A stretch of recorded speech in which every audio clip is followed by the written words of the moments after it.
అమ్మ avakaya Tori radio ఎప్పటికీ bore కొట్టవు. Telugu భాషలో తీయని పలకరింపులు, మధురమైన పాటలు వినాలని ఉందా? అయితే ఆండ్రాయిడ్, ఐఫోన్లో టోరీ రేడియో యాప్ని డౌన్లోడ్ చేసుకోండి, లేదా teluguvanradio.com ద్వారా కూడా వినొచ్చు.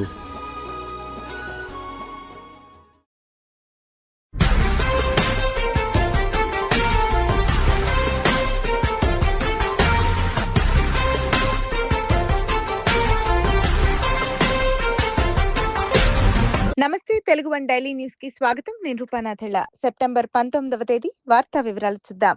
చంద్రబాబు పాలనలో ఏపీ రాజధాని అమరావతికి పెద్ద ఎత్తున పెట్టుబడులు వస్తున్నాయని, దీన్ని చూసి జగన్మోహన్ రెడ్డికి కడుపు మంట మొదలైందని టీడీపీ సీనియర్ నేత సర్వేపల్లి ఎమ్మెల్యే సోమిరెడ్డి చంద్రమోహన్ రెడ్డి విమర్శించారు. జగన్ పాలనలో ఏపీకి ఒక్క పెట్టుబడి కూడా రాలేదని అన్నారు. ఇప్పుడు ఏపీకి పెట్టుబడులు వస్తుంటే సంతోషించాల్సిన సమయంలో జగన్ బాధపడుతున్నాడని మండిపడ్డారు. ముంబై నటి కాదంబరి జత్వాని ఇవాళ విజయవాడలో ఏపీ హోంమంత్రి వంగలపూడి అనితను కలిశారు. అనంతరం ఆమె తన న్యాయవాదితో కలిసి మీడియాతో మాట్లాడారు. హోంమంత్రి అనితతో తన కష్టాలు చెప్పుకున్నానని జత్వాని వెల్లడించారు. గతంలో పోలీసులు తనతో వ్యవహరించిన తీరును వివరించానని, కేసు విచారణ వేగవంతం చేయాలని కోరానని తెలిపారు. మద్యం ప్రియులకు ఏపీ సర్కార్ మరో గుడ్ న్యూస్ చెప్పింది. ఉదయం 10 గంటల నుంచి రాత్రి 10 గంటల వరకు లిక్కర్ షాపులు తెరిచి ఉంచనున్నట్లు పేర్కొంది.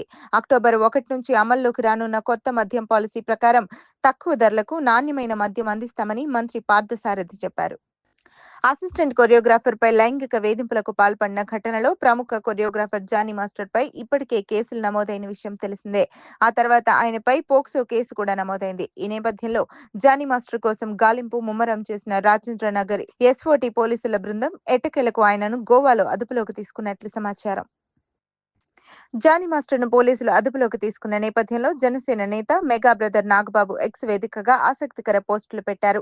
ఈ మేరకు ఆయన ఇద్దరు ప్రముఖుల కొటేషన్లతో 2 ట్వీట్లు చేశారు. చట్ట ప్రకారం నేరం రుజువయ్యే వరకు ఏ వ్యక్తిని నేరానికి పాల్పడినట్లు పరిగణించలేరు అనే సర్ విలియం గారో కోట్ ను పోస్ట్ చేశారు. అలాగే మీరు వినేదే నమ్మొద్దు, ప్రతి కథకు 3 కోణాలుంటాయి, మీది, అవతలి వారిది, నిజానిది అనే రాబర్ట్ ఇవాన్స్ కోట్ ను కూడా ట్వీట్ చేశారు. కూటమి నేతలకు సీఎం చంద్రబాబు సున్నిత హెచ్చరిక జారీ చేశారు. మంగళగిరిలో బుధవారం ఎన్డీఏ శాసనసభాపక్ష సమావేశంలో చంద్రబాబు మాట్లాడారు. ఇసుకలో జోక్యం చేసుకోవద్దని ఎమ్మెల్యేలకు సూచించారు.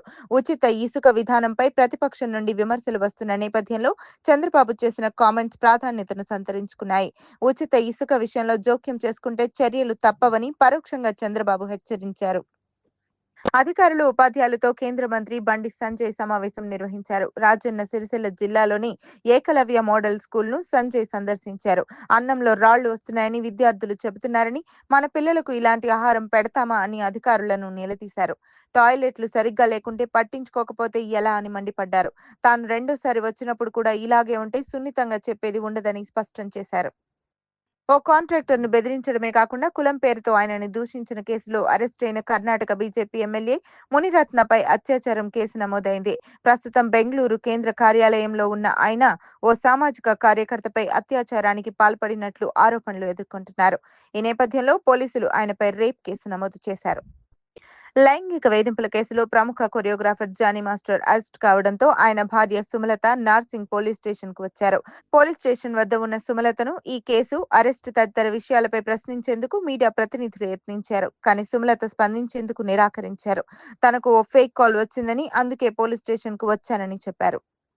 ఏఐసీసీ అధ్యక్షుడు మల్లికార్జున ఖర్గేకు మాజీ మంత్రి, బీఆర్ఎస్ ఎమ్మెల్యే హరీష్ రావు బహిరంగ లేఖ రాశారు.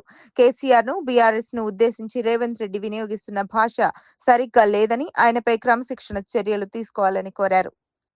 ఈ వార్తలు ఇంతటితో సమాప్తం. నమస్కారం. ప్రపంచవ్యాప్తంగా ఉన్న తెలుగువారిని ఆత్మీయంగా పలకరిస్తూ అందరినీ ఏకం చేసే వారధి Tori radio.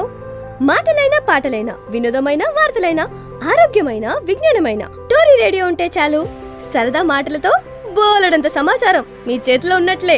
Android, ఐఫోన్లో Tori radio app ని డౌన్లోడ్ చేసుకోండి, లేదా teluguvanradio.com ద్వారా కూడా వినొచ్చు.